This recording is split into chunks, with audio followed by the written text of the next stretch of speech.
Today we meet Mike Turner, the co-founder and MD of Bird and Blend Tea Company. He shares his entrepreneurial journey, emphasising the importance of customer experience, resilience, and the challenges that he and his partners face throughout the COVID-19 pandemic. He discusses the brand's growth strategies, including crowdfunding and collaborations, whilst reflecting on his own personal evolution as a leader. Mike highlights the significance of building a purpose-driven business and the future aspirations for the brand. I hope you enjoy.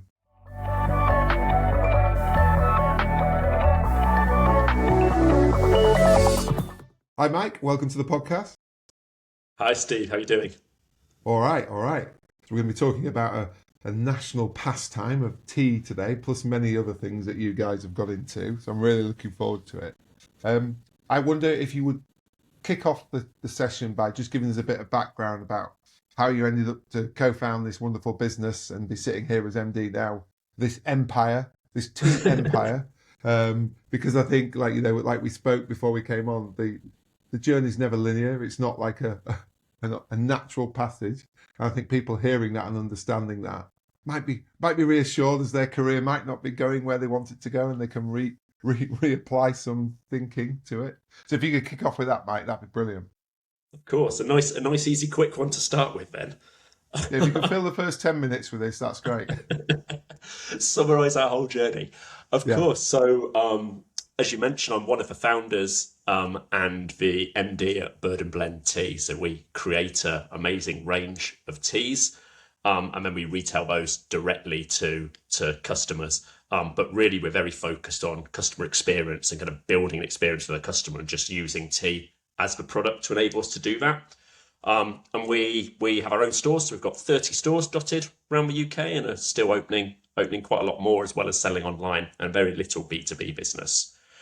And going back to the beginning, which was kind of where you then led on to. So we've been going for 13 years now, which is crazy whenever I say that, because it still feels very much like we're a couple of years in. And to allude to it not being linear and people knowing what they're doing and that sort of thing, I still don't feel like I know what I'm doing in life, let alone in Bird and Blend. So it's definitely not a linear journey, and it's lots of trial and error and trying to do the right thing and trying to focus on doing nice things and hoping that attracts great people who then build it. But over 13 years, we started with myself and Chrissy, who's my business partner.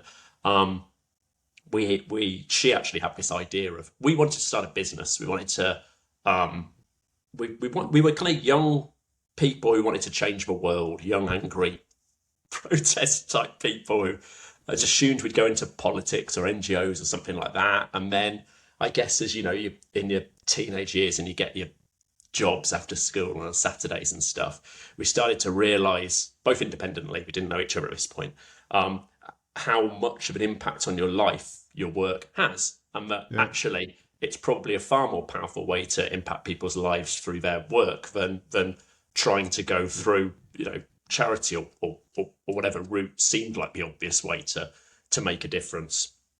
And we kind of both went through that journey, and we met at uni, and I think we're both of that same thinking of, we want to do something with our lives. We don't want to just go and get a graduate job. We think that'll be a bit boring. But we're not quite sure what it is that we want to do. So we kind of start, when we finished uni, we kind of said, well, we're going to start something, but we don't know what. So we worked various rubbish jobs whilst brainstorming ideas, and probably had like 40 ideas or something. Some of them we'd buy the website for, some of them we'd sit and try and do the planning on. At one point, we were both working a call centre on the same floor, and would be sat just emailing ideas to each other through the day. So that went down well, didn't it? What's your call quota? No, sorry, I've just got an idea. Bing. Fortunately, we were both all right at the actual job, so I think we got away with it. And actually, it's one of those ones where it was business debt collection, which I wouldn't necessarily say is. I'm sure that wasn't one of your ideas, was it? but you learn a lot from it. It's a useful, if you're interested in customer service like me.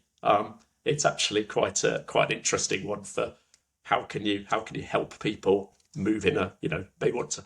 We're getting dragged into business debt collection. That's not that's not what we're interested in.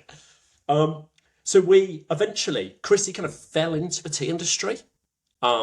And she came and said, I think there's this idea, there's something going on. It's a bit of an old stale product. We could do something exciting with it. And I kind of said, I don't think so. I don't think you're going to convince people. Like, it's not about the taste and the flavour. This was my response. Not about the taste and the flavour. It's a kind of warm drink, cosy drink, which is just embedded into British culture for that reason. So it'd be impossible to do anything with it. And it's so cheap, you're never going to be able to make the money to do it and compete with Tata and all these people. So I said, why don't we just quit our jobs and move to Canada? We both love skiing. Does that seem better than setting up a tea business? Exactly, yeah. So we moved out to Canada, and I taught skiing in the day and then worked in a bar at night. And then Chrissy fell into another tea company out in Canada. And so I started to see that and kind of get what she was saying. And there was a very specific day where we were going off to some hill a few hours down the road. So we had an early start, and we got a McDonald's drive-through for breakfast, which is very on brand for Bird and Blend, isn't it?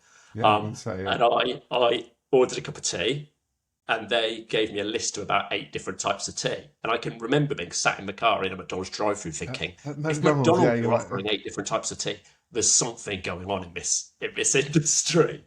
And so we got chatting about it, whilst on the lifts that day, and we said, you know what, let's do it. We both wanted to come back to the UK for the spring of 2012 for the Olympics. We wanted to be in the country for them, and I had a friend who was actually competing in them, so I wanted to go and watch him win his gold, which he did.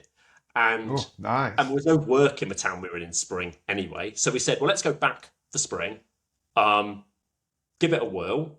If it works, it works. If it doesn't, we'll come back, and we're pretty happy doing what we're doing here.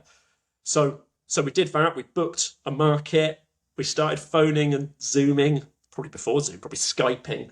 Potential suppliers and this sort of thing, trying to figure out how you do it all, because we had no money, so we had to learn, not just how do you officially bootstrapped, but it's like, how do you design packaging, how do you download some free program, Inkscape, learn how to use Inkscape, do that, how do you make a website, which it was kind of right as BigCommerce and Shopify were kicking off, so you could start doing it yourself. Yeah. So was the plan? Sorry, Mike. Was the plan to actually create a range of tea at that stage? It wasn't the wider thing that Bird and Blend offer now. It was literally. So the initial plan was actually more about drinks. It was to look at what had happened in the coffee industry, and there'd been this move to take away lattes. So basically, it was Starbucks what they'd done. Yeah. And was there an opportunity to do that? So we created blends as the ingredients for a range of lattes, iced teas, smoothies. And that was the initial idea. We moved pretty quickly onto what we do now, which those drinks still remain, but it's the other way around now, rather than the blends being the bases for the drinks. The drinks are kind of there to showcase what you can do with the bases at home. Yeah. Fantastic. Yeah. So there you were, building websites and designing packaging for the first time. That's it. Well, I have to say, Chrissy's a more creative one out of the two of us. So she figured out all of that side, and I had to figure out how you do supply chain and bookkeeping and learn to use Sage accounts and all the slightly less sexy the rock and roll bit. Yeah, come on. Yeah.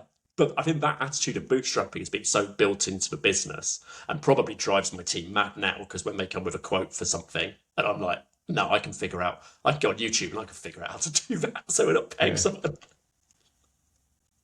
I love it. Yeah, that rings true with myself as well. Well, we can have a go at that. Exactly. And that's the problem, isn't it? Now we've got access to so much information that we probably can get 90% of the way there. It's then when you realise of your limited time, is it better spent on something you're half good at or something you've actually got a proper superpower in, isn't it? And that's when it becomes the big grown-up decisions. That's the. So you managed to get these products launched then. What year was that? Was that 2012 or just the year after? Yeah, that would have been 2012. So it was 6 weeks from us getting back in the UK to us having our first market booked. Wow. So we had that time to figure out how to do tea blending. We talked to a few suppliers, so we had a little bit of that set up from Canada, design the packaging, design everything about it, get it all printed, and turn up with our bright orange t-shirts as we had at the time, and do our first event. And then we had a really big event which we'd booked at the end of the spring. And so the kind of first one was little, and then we'd booked this huge space at this other one. And so we kind of had that period of knowing we had spring, of we just had to keep on improving and be ready for that event. And how were they received then? Because like you say, that was quite at the beginning of the tea revolution, let's say, because coffee had already sort of started to spin, hadn't it, by then? But Yes. what were people's reactions when they're like, what do you mean you can do this with tea and you can blend it and you can mix it and all of that?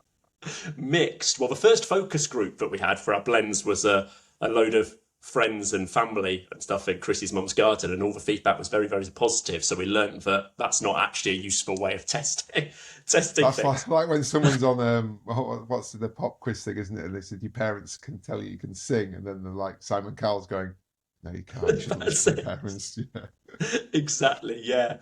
But once we got to the markets, the great thing about them is that it is instant feedback, and I would say it was pretty polarized between people who would try it, and they'd say stuff like, "That's disgusting, isn't it?" Yeah. And you'd be thinking, "Well, I mean, I'm sleeping like 3 hours a night and working, 7 days a week. I don't think it's disgusting, but thank you for your thoughts." And people who would really like it. But I guess there were enough people who would really like it, and in particular, people who would, come past. And our business model's basically always been the same. We were trying to get people to sample it. No one's looking for rhubarb and custard tea or cherry bakewell tea, right?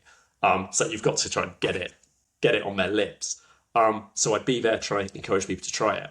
And would be enough people who would say, I don't really like tea. Go on then, I'll give it a try. Oh, that's really nice. And then I realised that there's this whole group of people who I don't like tea. What they meant was what I described before, that boring Black tea. Commodity historic understanding. But they were ripe for wanting a warm drink. They were interested in flavours, and they got really, really excited about what we were doing. And then we would be able to get them to come and start ordering from a website. We started to see orders. We'd sort of go to markets. We'd gather people's email addresses in the days before that was what people were interested in doing. Yeah. And then start emailing them, and they'd buy from us. And there were kind of enough of them who were getting excited that it every time it gave us a confidence to do the next step, to do more markets, eventually then to open a store and on from there. And so the idea of the store was you realise that it's quite hard setting up every day for a market, and you never know if it's bad weather, you've spent this money and you're knackered, whereas the store starts to really build a bit of a presence and a brand awareness. Yeah, exactly. I think there were two parts. There was a bit of a crossroads. Really early on, we were approached by a couple of the big supermarkets. And doing these food markets, that's the dream. That's what everybody there is wanting. And we were thinking, do we want to do this? But it's not really where our passion is. I said I'd worked in bars and pubs and hotels and stuff. I was interested in customer service. I didn't really have an interest in sitting at a desk managing cash flow, which is what I figured supplying supermarkets were. So we decided about Crossroads, but we were focused on the customer experience element. And so that kind of led to either we're doing events, festivals, experiences, or having our own space. And then there was also that, we should do it. And again, there's always these moments, where the decision becomes clear. I can remember being in Gloucester Quays at a market and it being freezing cold and raining, and there being 2 days of basically nothing in front of us, like no and you people. drunk every one of your products twice. I did that, and I was stood next to a guy who was selling cakes, and so I ate all of his cakes. And the two of them, cross-fertilising, the two of you. this is it. And the two of us chatted, and over the weekend I was like, if I work out what I'm paying per day on a pitch and put that into annual rent, it's probably about what a shop is. And you don't have to drive there and unload and pack up and all that. You just open the doors. It makes so much more sense. And he was stood there saying, I'm done with talking to customers. He said, I want to go B2B. 11 years down the line or 12 years down the line or whatever. Now we're stock focused. They're doing very, very well with supplying all the supermarkets with products. So both of us did sort of have that rainy weekend as a turning point. It's a great story for that market, isn't it? Entrepreneurs like you flying out of it. because of the weather, because of the British weather. Yeah. So, Money so well spent how on it. from opening? So was it Brighton the first store, or Yeah, which has become a bit of an institution, hasn't it? Reading your blogs and websites it's and done comments so and that. well. So we had a list of about 8 or 9 potential cities, and we started going and doing markets in each one. Came down to Brighton, and it. I won't get into a tangent about the weekend. It was a fun weekend, but fundamentally, it went really well. And not just did we sell out, but there were none of those. I said to people, who go, "Oh, that's horrible." There was None no of one the who was ers, rude. yeah, yeah, So we which is thought good. this is obviously a pretty accepting place. We saw a shop with a to-let board that day, and then it took us a year to convince them to rent it to us. Um, and I think actually probably one of the only reasons we managed to get it was it turned out that it was a record shop, and it was a couple running the record shop, and they were retiring. I don't think they were 100% convinced that they were going to retire. I think they put it on the market and then were sort of avoiding the decision. But she'd been the first manager in Body Shop. Body Shop started one street down from us, so had worked for Wow. Anita as her manager, and I think saw something in the two of us. They're still our landlords now, which helps. But we then opened that store, and that store did so well so quickly. But it almost then held us back because we were like 6 months in and we were like, this is easy. Everyone says Yeah, retail's hard. This yeah. is What's all really this fuss about? simple. Yeah, yeah. So we kind of opened another couple, and then the second one we opened was the only one we've shut to date. And then the next one kind of does all right, but it's never done as well as all the others. I think we kind of rushed into it and then had to relearn that actually it just happened. So that one did really, really well. Retail is pretty tough generally. Yeah, it is. I think you realise, don't you, that you've got to make sure you've got an optimal market rather than just thinking, oh, Bath would be nice, but there's no logic behind it if there's not the market there. So Exactly, yeah. you've now got 30 stores, you were saying? Is that right? 30, yeah, yeah. We'll probably do another 6 or 8 this year. There's at least 4 or 5 in legals. Actually, my next call is to discuss one, which they want me to sign, and it's sat in my inbox, so I'm not sure if I should. So. Right, trust that girl. We'll come on to that, Mike, decision making. So you talk a lot about tea being an experience and that you love that customer interaction, that face to face. And tell me a little bit more about that, how that's come and how do you manage to deliver that when it's not you and Chrissy in the Brighton shop, giving out your love and your experience. Yeah, which was always my biggest worry in the early years, and still actually now. How can we maintain that? Because it is tough to do. I think that the way we've try and do it is by being so clear with the team on that message of you could be selling anything here. It's not about the tea. The tea is just the vessel that you are using to make customers smile, and that's embedded throughout everything. So our tagline is spreading happiness, reimagining tea. It's deliberate that spreading happiness is first. That's When the we first talk, bit, yeah. Yeah, yeah. exactly. When we talk to the teams, we're constantly talking about that. We're constantly encouraging them to share stories of moments of impact that they've had with people, rather than just getting great sales. That's not to say we don't celebrate. We have to pay their wages Yeah, somehow, so we yeah. celebrate that as well. But There's a the reality to really what we do, isn't there? Yeah. exactly, yeah. But the constant rhetoric is make customers smile. And I think because we stay so focused on that and we constantly celebrate that, and then as we've got bigger, we've tried to build structures as far as you can around that. But I have to say, most of the structures are actually just trying to have a structure which gives a team member as much space to make decisions which are best for the customer in that moment, rather than structures being sign-offs and policies and processes that they have Yeah, to this is follow. how you will greet a customer. This is how you will serve the tea. Yeah, yeah, yeah. Exactly, yeah. That it seems to keep us going in that direction. But it's one of the constraints in our growth. We could have grown a lot faster than we have. Early days, we had actually the person who's our biggest investor approach us and say, look, we can make this nationwide in a couple of years.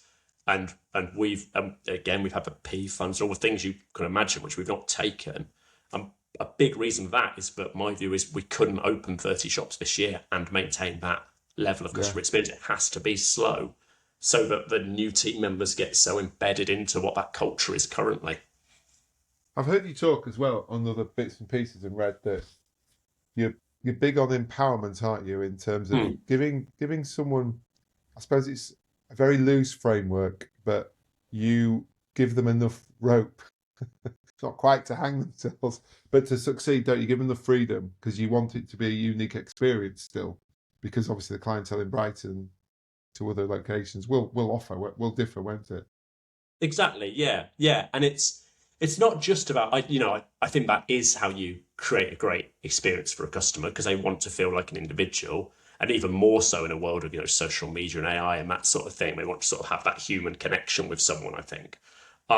So there is a sort of clever customer experience bit, but to be honest, I'm reverse engineering that into it. It wasn't built on it being clever, and Yeah, for that reason, it came from the fundamentals of the business. That if I go back to how I started and said we've worked all of these rubbish jobs, one of the things which we felt had made them rubbish is when we'd made suggestions, people had kind of said, "Get just back in your box. It's not for you. stonewalled and off Don't you worry go. about Yeah, it."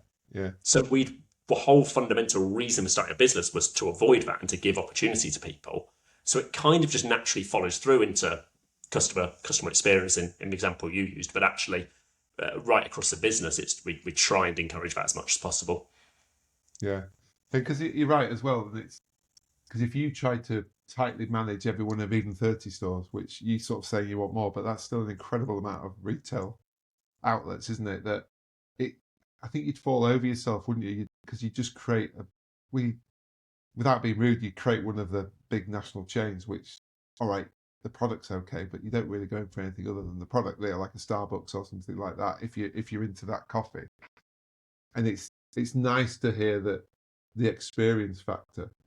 So I assume that meant it was pretty tough within COVID in terms of being able to deliver what your dream was from that end. Yeah, COVID was definitely tough. Um, we we were fortunate in the sense that pre-COVID we were probably about 75% stores. Um, and our business model has always kind of been that the stores are our marketing. So they don't make much. They do a lot better these days, it has to be said, than they used to. But at that time, retail didn't make any money. And the website was what actually funded Yeah. our Okay. salaries, all that sort of thing. So we'd kind of thought we could do better than this online. We should invest something into it. So it's the first time we'd signed off. Let's invest in a new You website. It was the realise there first time we got might be a someone more else to build talented, it. yeah, there might be a more talented web developer than yourself. And Exactly. I mean, Shock you'd be horror. dangerous now, wouldn't you? With AI, you'd be doing it all yourself, wouldn't you? If you'd started now. Anyway, so you found an expert, let's call them. So exactly. But what it meant was when everyone in the world was making that switch to online, we were a few months ahead of everybody. Yeah. Okay. Um, and it actually wasn't necessarily a bad thing, the stores shutting, because it's noisy and tough running stores. There's constant toilet blocked or roof collapsing or whatever it is, constant emergencies. So actually that all just being gone and letting us focus on let's build out a digital business Yeah.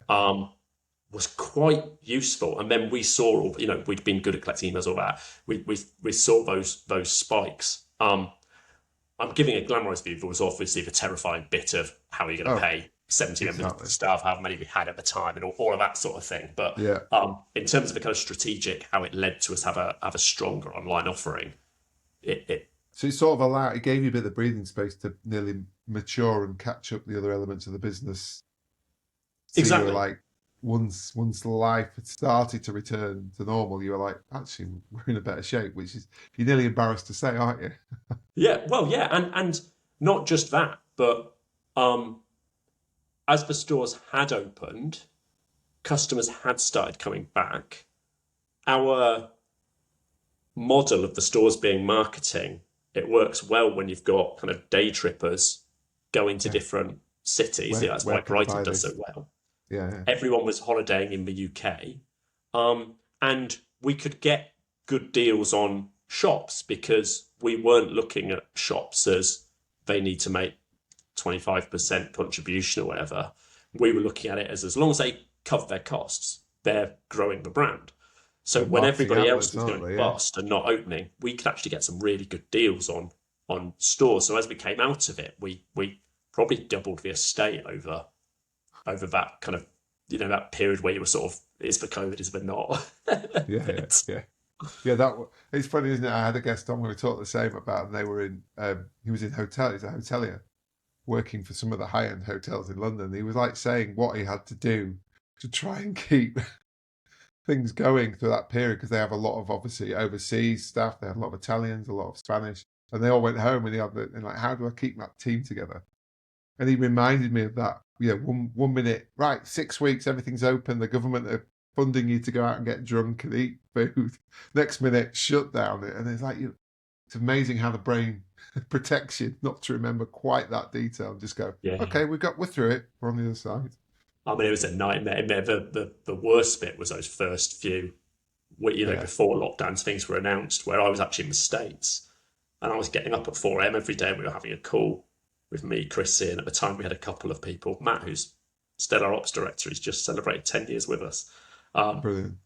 And we were all kind of talking and we were saying, should the stores be open? Should we be shut? What should we be doing? And yeah, and then you're right, as it went on, constant questions. Should we could have, Hotel Chocolate stayed open. They were Yeah, food and drink. They could say they're an emergency, had the right to stay. We kind of were in that same boat, but no, we shouldn't do that. But then we got on to, as it went on longer and longer, well, actually, should we open the takeaway drinks? Because I lived on my own at the time, walking around the yeah, corner and getting my coffee every day. Actually, it was a really meaningful part of my yeah, day. yeah. It was Um, amazing, wasn't it? That one thing you could, I'll go to yeah. the So should supermarket. should we do that? Is that spreading happiness? How does that play into what the team want? Yeah, it was tough for sure. But I guess if you're in startup mode and you're quite dynamic and you're willing to make decisions, you've kind of got ahead on other people Yeah, generally. it's probably good to be in that position, isn't it?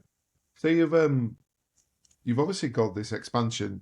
I read that you'd taken. Did you do a crowd funding Yeah, about twice. 20? And so was the driver about that to fund what growth of the of retail, or was it to more of the online stuff? Um, Both. So we've done it twice in 2017 and 2021. Um, and we've done these crowd raises, which the reality is that there's a kind of smaller group of people who are putting in a larger chunk, and then you have a long tail of customers and crowd who are joining. Yeah, they were to fund growth, um, but they were also a kind of community building piece as well. Yeah, So again, the moment where I thought we should definitely do this, I was sampling in Bristol, so I stood outside with our tray. People who've walked past our stores will hopefully have seen that we do that a lot. And gave someone a sample, and there's a sort of little spiel, you intro people to the brand.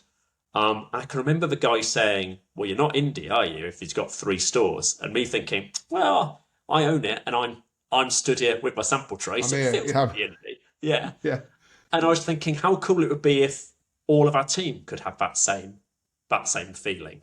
Um, and that kind of led to that wider, oh, what about the customers? Well, actually, here's a way of bringing in, and some money would be useful. We didn't need, we've always raised when we don't need it, but it would be able to accelerate things. So that's exactly what we did. We said, we're growing at this rate. Customers seem to be loving us. We reckon we can go from 3 to 7 stores in a year if we raise 300k. Um, and I think we had the fact we broke a load of records actually, because 2017 was kind of early days still, and it was only publicly available for less than an hour.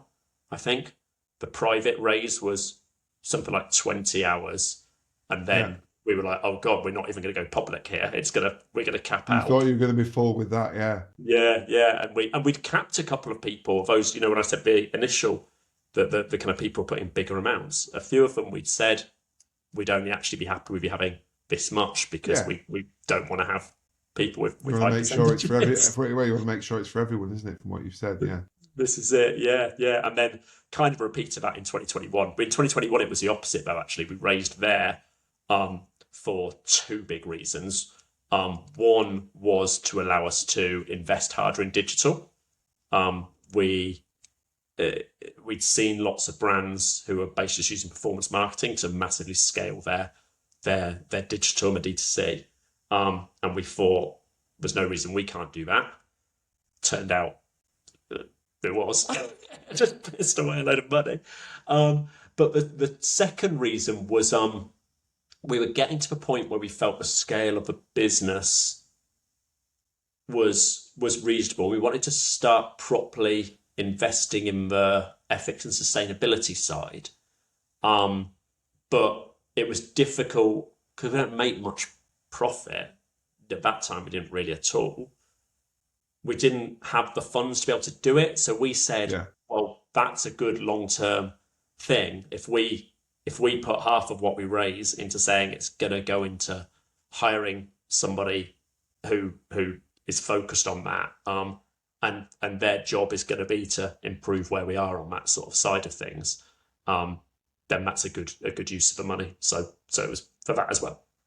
Yeah, but it's good. It's nice, isn't it? Those, because they come with less of the agenda of maybe like you say you've got some VC money in now in the business. No, we've only done those two. We've only done those two raises. Brilliant. I was going to so say, we do have some of the individuals. We kind of have a sort of group of more strategic investors, but they're easygoing because it's not huge amounts of money. Passionate. They're obviously fans and passionate about the brand, so they're there to support, not to count the pennies in return every week. Yeah, no, that's great. Yeah. So how do you see the growth coming now, Mike? Is it going to be more stores? Is it to increase that? Is there an international play? Does this offer work outside of the UK? It definitely could work outside the UK. And we historically, quite a lot of our online sales used to be international. It's actually less these days. I've never been hugely. It comes up every year when we have this conversation. Should we invest in online? International. I don't think now's the time, because I think we've got this nice flywheel of everything we do being marketing and everything playing into each other, and having the stores in different places. So, if you go and visit Bath, you can pop into us. If you're in Leeds right now, you can pop it, so people can go into the different stores and shop online and all that. And I just think once you spread that out internationally, unless you were sort of really, like Lush and going into every country. Yeah, unless you're just a land grab, yeah. This is it. You're kind of starting again. And whilst it's kind of sexy, and I know it's kind of the rhetoric in startup land of go international, there's all this opportunity, go to America. The reality is we're tiny. Like, we're such a tiny segment of the UK tea market. We've not kept out the UK. And I don't get up to our store in Glasgow as often as I would like to, because it takes so long to go there. I'm never going to get over to New York. You might make an excuse too much. I like the way you've gone straight to New York, Mike. We could go to France. No, bollocks. Let's go to New York. New York's the one which we did nearly. This was pre-COVID, when we were thinking let's push into be more of an online business. We toyed with opening a pop-up in New York and working with a third party to put some fulfillment into America and build out a US business as an experiment on basically, could we be an online brand with a flagship? So that's why it always comes back to it, because it was the one which actually had a business plan behind it. There. Yeah. But that's just it, isn't it? Because the UK, and it's interesting. Like I said to you, we had Yorkshire Tea on in the early days of the podcast, and again they talked about how they became synonymous with the classic cup of tea that everybody probably first thinks of when you say, "Oh, let's have a cuppa." But now how they're trying to catch up and look at the areas that you're in, isn't it? It's obviously a bit flattering to say about these blends and how do they widen their range and go into drinks and cold drinks and mixes, and it's amazing. You look at coffee, sort of went like that and then stuck, whereas tea seems to keep going. And let's talk about the trendy matcha stuff that's going on now, isn't it? That I love. So how did you get the wicked stuff? Come on, talk us through that. So the wicked stuff's a brand partnership we've been doing recently. Actually, it kind of plays into, I didn't fully answer your previous question about where's the growth coming from, new stores, new channels, all that sort of thing. Part of it is this, everything is marketing, brand collaborations being something which have at times worked really well for us. Either commercially, so we did a Hello Kitty one, which was really, really good commercially, or just because it's a cool thing to do and there's a cool story behind it and the team like it. So we've over the last couple of years we've been doing more of these brand partnerships. Wicked, they actually approached us. I don't know whether all of them approached us. I'm sure we've reached out for some of them, but Wicked Yeah. approached us and said, would we be interested in doing a couple of matches to go with the film release? And that's what the current campaign of the stores is, which is an interesting one because it's the most mainstream we've ever done, and I was we've going had to some say, yeah, questions internally on should we have Ariana Grande, isn't it? I'm not very yeah. good at pop culture. um, does images of her in our window fit with what our customers are about? But I think given it's a musical, I think it I think it I does. think, yeah, and like you say, I know it's a literal thing, but the whole green thing, it just makes you smile, doesn't it? There's a green Yes. person. There you go. Let's do it. This But is it, you're and it right. plays into exactly that, the smile, the experience, The sad thing with some of them, and it's the same thing as we're very campaign led, so we've constantly got new things coming out and new blends and all this sort of thing. And sometimes you have stuff which is really, really good, as in it's a clever, high quality. I mean, all our stuff's high quality. Yeah, but the I product wouldn't is say the opposite, special. would I? But very clever, very unique idea, and it just works really well. But almost doesn't get the celebration it deserves because of where it sits. And actually, at the moment, we've got 4 examples of that. Both of the Wicked matches are genuinely brilliant blends. Yeah. Possibly, I've had a few people internally say one of them they think is the best we've ever done. But kind of because it's got Wicked slapped on it, it looks like a novelty thing. And so probably isn't getting Yeah. what it takes. And So our it's two more Valentine's ones at the moment as well, same. They're really clever, really good things, but because they're like Love Potion and Red Velvet, they'll always just be seen as novelty Valentine like a things. gimmick novelty. See what you did there? Novelty. Yeah, it's because Grind have done a brilliant job, haven't they, of that partnerships? Because they did the Hello Kitty, and then they've done lots of things. And it's just an interesting way for you to discover a brand by the power. I mean, it's that affinity marketing, whatever you call it. It's been around for years, but it sort of used to be people getting hold of each other's database and sending an offer. It was never a partnership. I can always remember doing it. I was worked on Next years ago, and you do it. And whereas now it's a lot more where two brands come together and create something, and it's a lot more exciting and a lot more physical about it. Yeah. Um, but like you say, I saw that and I was like, I'm not normally cool for my 16-year-old daughter, but when she saw, I said, oh, I'm speaking to Mike Turner tomorrow and he does this. And then she looked at your site and saw that. She went, that's so cool, Daddy. She's like, obviously, 16-year-olds. Match is like the thing we all have. She has that with this and that. I was like, oh my word, when did that happen? But love it. Yeah. No, it's interesting. It's to be honest, it's always been a part of ours because we used to do collabs with interested people we'd met on markets and that sort of thing. Yeah. And so we'd put all of this effort into creating a collaborative product, whether it was a bar or a beer or gins. We've done gins. It's quite a lot of alcohol. I guess the bar thing for me. And so to be honest, it's just an evolution of that as we've got bigger and can work with different types of organisations. It allows us to do that. So yeah, were you the inspiration behind the Appy Spritz then? I saw that and thought, that's genius. Do you know what? The Appy Spritz wasn't, but it's funny you just mentioned Yorkshire and Taylor's. So we have a head of tea who joined us recently. She had been at Taylor's previously. She's absolutely phenomenal actually, but has worked with pretty much everyone at different times. And that's her first full end-to-end blend that she's done everything to do with it. And it's I don't know if you've tried it, but it's brilliant. No, Yeah. I'm gonna be So that's putting her, my but she likes the cocktail as well. So But it's fun though, isn't it? Because especially when dry Jan, you don't want to just be drinking water. Can you have cool drinks that are a bit different and got all the drama and theatre of a gin and tonic on a Friday night, but without with it trying to be good. exactly. And to be honest, that's kind of where we sit. We almost constrain ourselves by saying we're a tea company.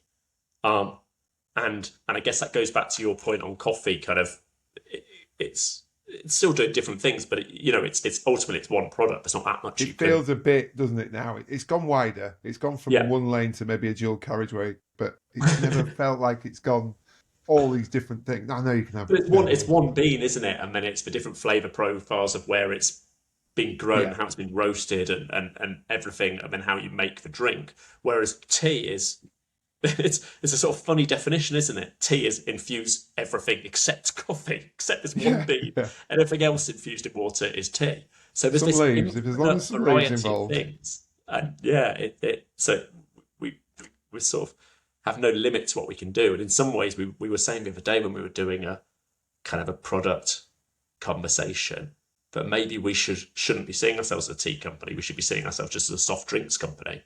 And if you Yeah. look at it through that lens, I think we worked out that after Coca-Cola, we've got the next biggest selection of soft drinks in the UK.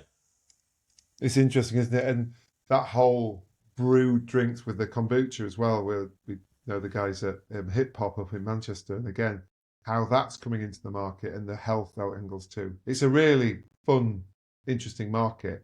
And I think it's like how do you keep at the forefront of it, like you say, because there'll be lots of people suddenly go, right, I'm going to do a tea, and it is quite not easy, but there's not the barriers, are there, to get a product to market like there were when you started, sort of Yes, yeah, yeah, it's 12, 13 years ago. So yeah, yeah. but anyway, that's why the brand and the partnerships are so important because it keeps you front of mind, doesn't it? But let's talk. We've talked lots about your brand and lots about your product.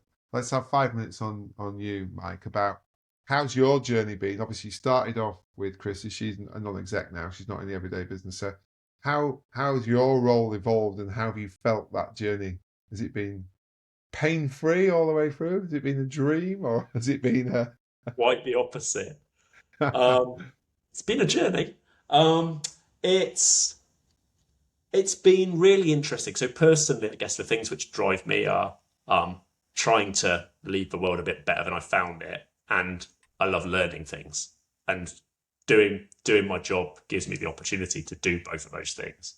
The learning things side plays more into your question because it is changing so quickly. Into I've basically only done this job within Bird and Blend, and pre yeah, that they were all might be bar manager, but it's not comparable jobs yeah, to yeah, what I do now. So I've not been able to learn from someone. We've not got a chair. We've not got a CEO, anything like that. So it has been really, really difficult at times, and it's been really interesting how it changes. Every year we grow at 30 to 40% a year consistently. You need to be able to be running an organisation yeah, probably a year or two ahead of where you are currently, because that's where you're putting the structures in for it and where your head has to be. And that brings phenomenal challenges. It's been kind of phased. Clearly when we started, it was all about just do everything, scrappy, figure it out, yeah, resilience. To be honest, I think that's the word which gets underplayed in yeah, podcasts and LinkedIn and all that. But you get all these founders who talk like they're geniuses. We're not. None of us have any clue what we're doing. It's all. I no, don't want to say it's all luck, but luck and resilience are just getting up and doing it. Are two massively underrated parts of it. Then had to go through. We hired the first team, and you sort of become like a shop manager, which is a really, really fucking difficult job. no, yeah, yeah, yeah. And you think of that, and then you go through. Especially when it's your baby, as they say, isn't it? Like you were so passionate about that experience that customers had in your retail stores that you were over-indexing, weren't you? On why have they done that? Why did they serve that like that? And it's like Oh, and still do now.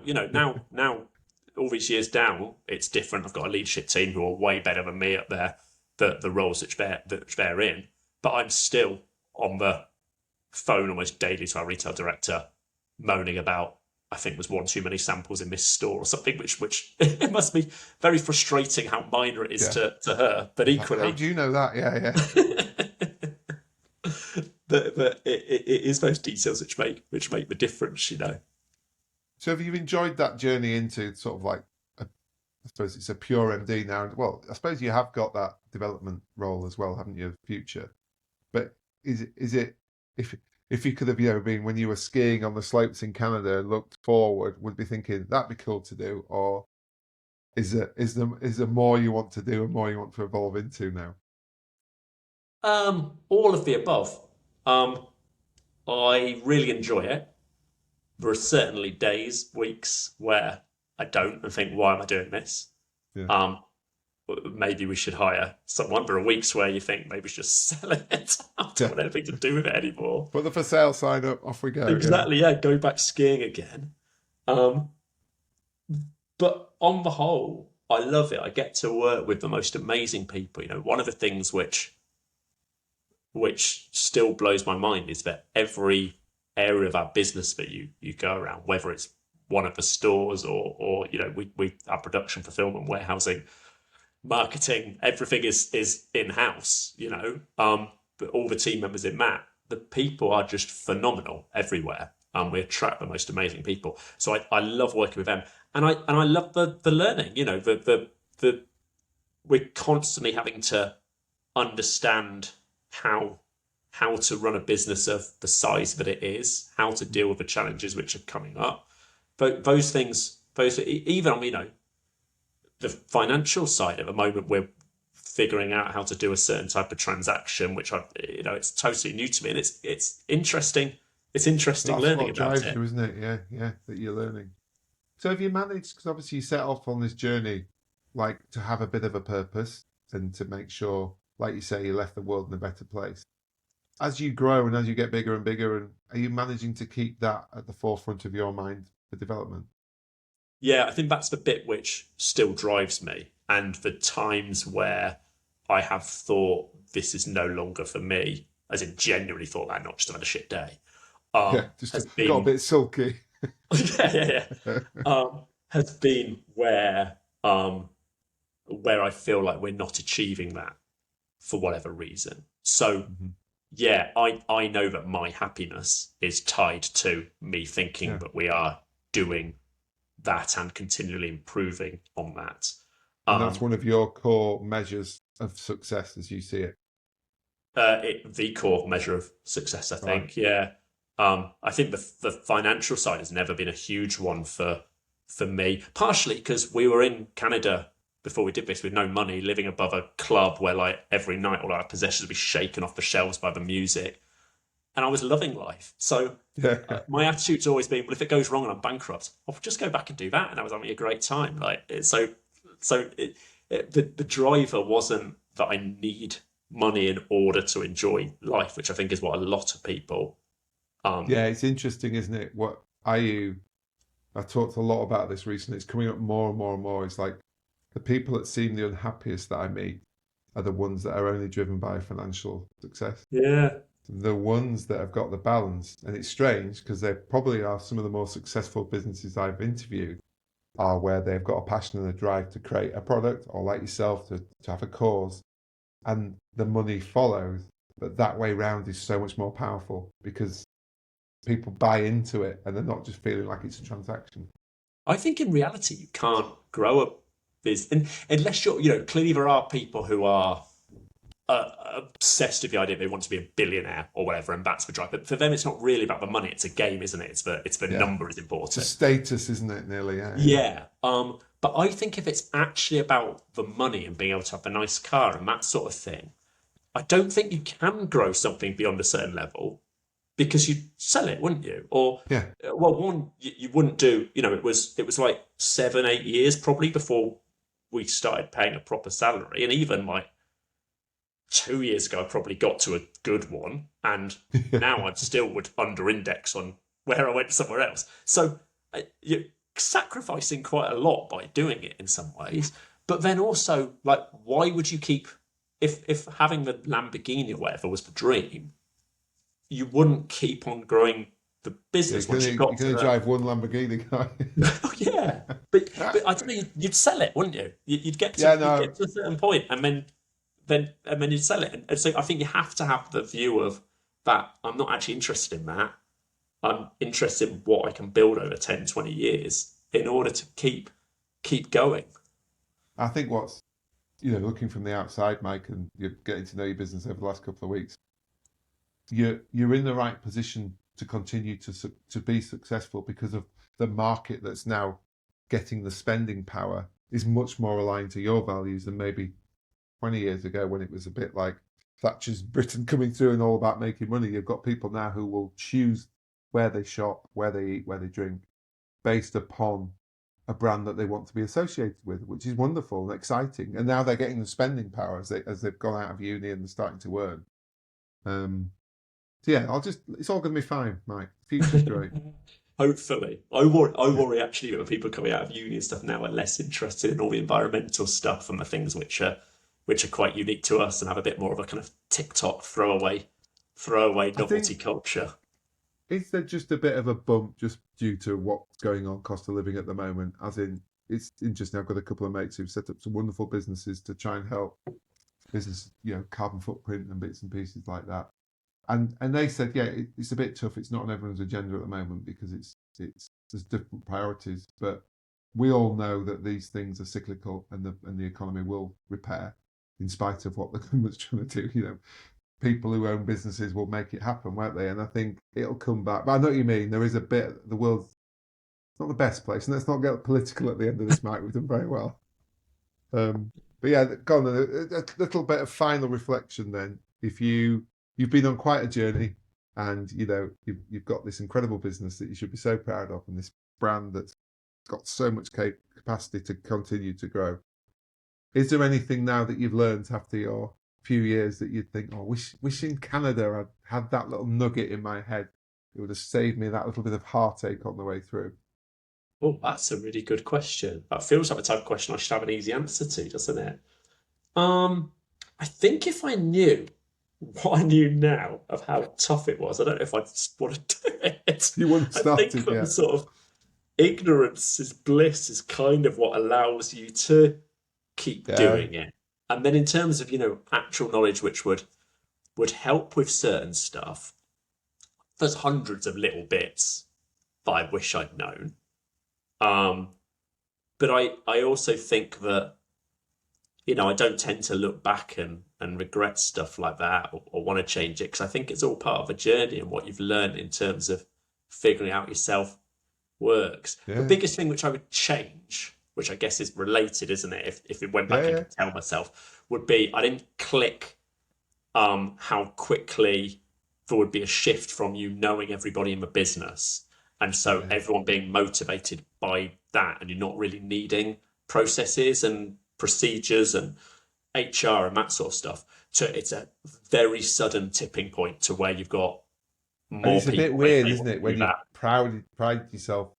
I can always remember where I launched my own agency about 25 years ago. Like you say, the first 15 hires, I'd worked with all these guys everywhere else. And then suddenly you start to go into this, unknown. And you get it wrong, don't you? You get it Yeah. wrong. And it's like, that's great.